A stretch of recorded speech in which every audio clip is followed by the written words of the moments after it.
Question ہے آپ لوگوں کے ذہن میں تو آپ ڈاکٹر صاحب سے کر سکتے ہیں. یہ کوئی ایسا ٹاپک تھا کہ جس میں میرے خیال میں بہت سارے مسائل ہیں. تو اگر کوئی بندہ یہ بھی فیل کرتا ہے کہ وہ یہاں اوپن فورم میں نہیں کرنا چاہتا کویشچن، تو ڈاکٹر صاحب انشاءاللہ اگر ان کو میسج کر لیں تو وہ کوئی نہ کوئی ٹائم دے کر تو آپ ان کے ساتھ بات بھی کر سکتے ہیں، ان کے ساتھ میسج بھی کر سکتے ہیں، آپ پرائیویٹ میسج بھی کر سکتے ہیں انشاءاللہ. تو ڈاکٹر صاحب امید ہے کہ اپنے فارغ وقت میں اس کو آپ کو اس کا جواب دیں گے. مگر اگر کوئی ایسا کویشچن آپ کے ذہن میں جو سمجھتے ہیں کہ باقی لوگوں کو بھی وہ فائدہ دے سکتا ہے تو آپ پوچھ سکتے ہیں اس محفل میں. میرا ایک کوشچن ہے کہ مولانا لوگ میٹنگ کرے تھے کہ وہ سوشل ڈسٹینس برخاست کرنے کے بارے میں، تو اس کا کیا ہوا، حال ہوا؟ اب تو مکہ مدینہ میں بھی سوشل ڈسٹینس ختم ہو گیا. جی پھر سے کہیے گا. یہ آپ لوگ ایک میٹنگ کرے تھے نا مساجد میں جو سوشل ڈسٹینس کو ختم کرنے کے لیے، جی وہ اس کا کچھ حل ہوا؟ اب حلوہ ہو گیا اس کا.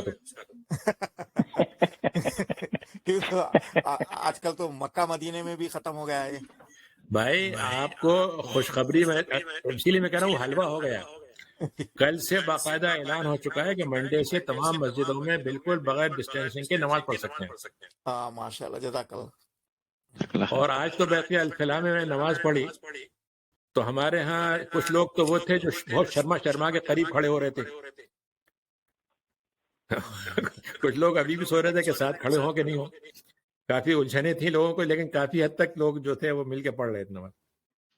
جی ڈاکٹر صاحب یہ مطلب اناؤنس ہوا ہے، آفیشیل اناؤنسمنٹ بتا رہے ہیں؟ جی کورٹ کی طرف سے. اچھا. ہاں وہ مکہ مدینہ کا یہ ریفرنس دے رہے ہیں. نہیں وہ مکہ مدینہ کا کوئی فرق نہیں پڑتا. آج کل مکہ مدینہ جو ہے تو پھر ختم ہو گیا. نہیں وہ مکہ مدینہ تو یہودیوں کو بھی آج کل ریفرنس میں استعمال ہو جاتا ہے، وہ کوئی فرق نہیں پڑتا اس سے.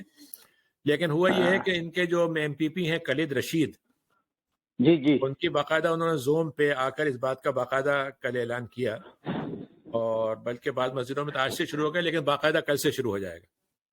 چلیے جزاک اللہ، یہ بڑی خوشی کی بات ہے. الفلا نے تو صبح اب وہ اصل میں جو ایک مسئلہ اس کے ساتھ اصل مسئلہ آنے والا ہے، اور وہ ہونا تو نہیں چاہیے لیکن بعض لوگوں کے لیے ہو جائے گا، وہ یہ ہے کہ وہ اس میں ویکسینیٹڈ آدمی ہونا چاہیے. صحیح کہ اس پہ وہ چیکنگ کر سکتے ہیں. تو اس لیے مسجدوں کو یہ خطرہ ہے کہ اگر کہیں چیکنگ ہوگی تو ہمارا نقصان ہوگا یا جرمانہ ہوگا، تو اس لیے وہ مسجدوں نے یہ رکھا ہے کہ ہم چیک کریں گے باقاعدہ. ٹھیک ہے. اس کا مطلب آپ کو صرف ویکسین بکنگ بھی ڈاکٹر صاحب، پھر ظاہر ہے جن کے پاس اسپیس کم ہے، جیسے ہماری فاروق مسجد ہے وہاں اسپیس کم ہے، تو میرے خیال بکنگ تو وہ ابھی بھی چلائیں گے. پھر نہیں، اب اس کا بکنگ اس سے کوئی تعلق نہیں ہے کیسز سے. نہیں، بکنگ سے تعلق ختم ہو جائے گا نا. رجسٹریشن بکنگ کی کوئی ضرورت نہیں ہوگی، لیکن وہ ضرور ہوگا کہ آپ جائیں گے تو وہاں چیک کریں گے. اب دو طریقے کی مسجدیں ہیں اس وقت. ایک مسجد یہ کہہ رہی ہے کہ ہم ٹوٹل ویکسینیٹڈ لوگوں کو لیں گے، لیکن دوسری مسجد والے یہ کہہ رہے ہیں کہ ہم ایسا کریں گے اگر کوئی آدمی کا فل نہیں ہے، مثلا ادھورا ہوا ہے یا کم ہے، تو ہم ان کو الگ جگہ دیں گے نماز پڑھنے کے لیے. اوکے. یا تھوڑا سا ٹائم لگے گا چیزوں کو نا وہ اسٹریم لائن ہونے میں. الحمدللہ جی، گڈ نیوز ہے، یہ بہت اچھی نیوز ہے. الحمدللہ. جزاک اللہ خیر بھائی. اب میں نے صبح دیکھا تھا شاہ جی پھر یہ پروگرام کو پھر کیا کرنا ہے، مطلب ان پرسن شروع کرانا ہے پھر انشاءاللہ اس کو ان پرسن کرتے ہیں. بالکل عادتیں تو کافی خراب ہو چکی ہیں آن لائن کے ذریعے سے. اب آپ جاب پہ لوگوں نے ان کو انسٹرکشن آئی کہ وہ واپس جائیں تو ان کا جاب پہ جانا مشکل ہوا ہے. بالکل کیونکہ وہ سہولت تو خیر تھی اس کی. انشاءاللہ چلیں ہم اس کو موو کرتے ہیں، واپس جاتے ہیں ذرا تاکہ بھائیوں سے ملاقات بھی ہو. وہ تو آپ کو طاہر صاحب کو ہمت دلانا پڑے گی کہ بھائی چائے وائے پھر سے آپ کو کرنا ہے. جی میں تو حاضر ہوں سر، میرا گھر حاضر ہے، سب سے پہلے میرا گھر حاضر ہے. انشاءاللہ دیکھیں کچھ اس کو کس ترتیب سے کرتے ہیں. میں مشورہ کرتا ہوں بھائیوں سے. تو کوئی کویشچن ہے اس موضوع کے حوالے سے؟ جب تک نہیں ہے تو میں سٹارٹ کرتا ہوں. ڈاکٹر صاحب پچھلی دفعہ نہیں ہو سکے کویشچن آنسر، تو اس میں یہ تھا کہ آپ نے ایک جگہ پر دین ابراہیمی کا تذکرہ کیا تھا.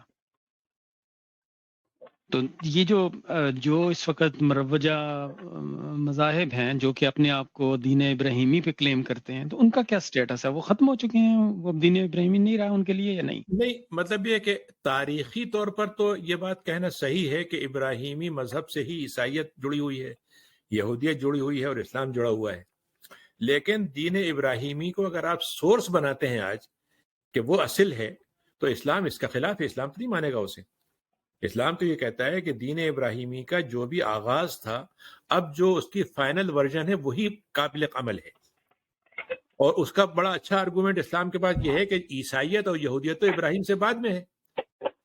یعنی ابراہیم علیہ السلام جس توحید کو لے کر آئے تھے وہ تو آپ کی یہاں ختم ہو گئی ہے، آپ نے گڑبڑ کر دی ہے اس میں. اور اسی لیے قرآن مجید نے جو بات کہی ہے کہ ابراہیم کے ماننے والے وہ تھے جو ان کے زمانے میں تھے اور آج یہ نبی ہیں. ان ابراہیم اول الناس بابراہیم للذین اتبعوه وهذا النبی. یعنی قرآن کی آیت ہے کہ ابراہیم کے پیروکار وہ تھے جو زمانے میں ان کے ماننے والے تھے اور آج یہ نبی ہے. تو اس کا مطلب یہ کہ ہسٹوریکل بات ہونا ایک الگ چیز ہے اور قابل عمل ہونا اور قابل اقتداء ہونا، اتباع ہونا ایک الگ چیز ہے. صحیح. اور اس میں ڈاکٹر صاحب یہ بھی جائے گا نا کہ اب جیسے شاہ جی آپ نے کہا ہے کہ دین ابراہیمی کی اب اصل کیا ہوگی، تو کیا وہ جو قرآن کی آیت ہے ان الدین عند اللہ الاسلام اور ومن یبتغی غیر الاسلام دینا فلن یقبل، تو وہ اس کی روح سے بھی پھر وہ دین ابراہیمی کی وہ ہوتی ہے کہ بھئی اب دین ابراہیمی تھا تو صحیح لیکن اب یہ ہے کہ ان الدین عند اللہ الاسلام؟ مطلب دیکھیں نا، ایک بات کی سمجھیے کہ مثلا فرض کیجئے کہ مکے میں حج ہوتا تھا نبی کریم سے پہلے، یہ اور جی مکے کے لوگ جو تھے وہ عرفات نہیں جاتے تھے اور وہ یہ کہتے تھے کہ جی ہم لوگ تو حرم والے ہیں، ہم حرم کے باہر کیوں جائیں گے. اب جب نبی کریم کے بعد آپ حج کریں گے تو آپ اسلام سے پہلے والے طریقے پہ حج کریں گے یا آج نبی کے طریقے پہ کریں گے؟ آج کے طریقے پہ. ختم ہو گئی بات. تو اس کا مطلب یہ ہوا کہ جو چیز ابراہیم علیہ السلام اور نبی کے بیچ میں ہوئی تھی وہ نل اینڈ وائڈ ہو گئی. حضرت ابراہیم جی کے زمانے میں عرفات آپ گئے تھے اور نبی کریم بھی عرفات گئے، اور بیچ کے لوگوں نے گڑبڑ کر دی تھی، اس کو ختم کر دیا گیا. قربانی وہ کرتے تھے اور قربانی گوشت لا کے جو تھے کعبے پہ خون لگا دیتے تھے اس کا. نبی کریم آئے تو قرآن نے کہا کہ تمہارا خون اللہ کو نہیں پہنچتا، تمہاری نیت پہنچتی ہے. تو جتنی چیزیں اچھا اس کے بعد وہ وہاں پر جا کے بتوں کے لیے بھی وہاں پہ قربانیاں کرتے تھے جو ہوتا رہا. قرآن نے کہا یہ سب نہیں چلے گا. تو کہنے کا مطلب یہ کہ ابراہیم علیہ السلام نے جو چیز دی تھی اس کی آغاز تو انہوں نے کیا تھا لیکن تکمیل تو آپ نے کی ہے.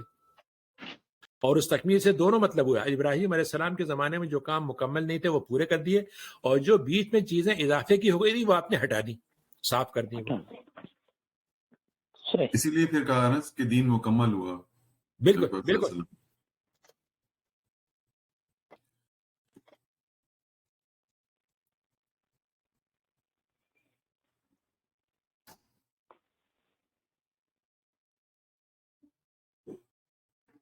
تو شاہ جی پھر یہ اس کا پروگرام کا ٹائمنگ بھی دیکھنا ہے کیونکہ اب میرا خیال ہے کیا ہے اگر اگلے ویکنڈ میں نہیں تو فالوئنگ ویکنڈ پہ ٹائم بھی چینج ہو رہا ہے.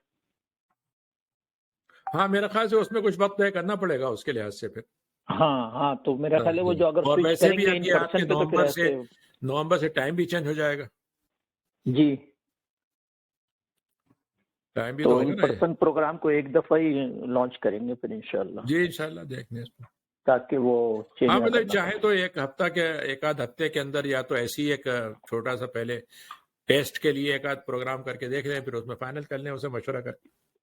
ٹھیک بالکل ایسے کریں گے انشاءاللہ. ہاں ڈاکٹر صاحب ایک اور کوشچن یہ تھا کہ وہ جیسے آپ نے بتایا کہ حضرت ابراہیم علیہ السلام نے اپنے والدین کے لیے دعا کی تھی اور ساتھ ہی آپ نے اس کے بعد تھوڑی دیر بعد یہ کہا کہ اگر کوئی امید ہو بندے کو کہ وہ اس کے نتیجے میں وہ بہتری ہوگی تو کیا اس کے لیے بھی دعا کر سکتے ہیں؟ مشروط دعا کر سکتے ہیں. مشروط دعا آپ کر سکتے ہیں کہ اللہ میاں آپ اس کو ہدایت دے دیں اگر آپ یہ سمجھتے ہیں کہ خیر ہو سکتی ہے. دیکھیں ابو طالب تک کی آپ نے آخر وقت تک کوشش کی نا، جی آخری لمحے تک آپ نے کوشش کی. اور یہ مثال آپ کے یہاں بھی موجود ہے کہ جب آپ نے اللہ تعالیٰ سے کہا کہ میں اپنی والدہ کی قبر پہ جانا چاہتا ہوں تو آپ کو اجازت مل گئی، لیکن آپ نے یہ کہا کہ میں مغفرت کی دعا کروں، آپ نے کہا اس کی اجازت نہیں.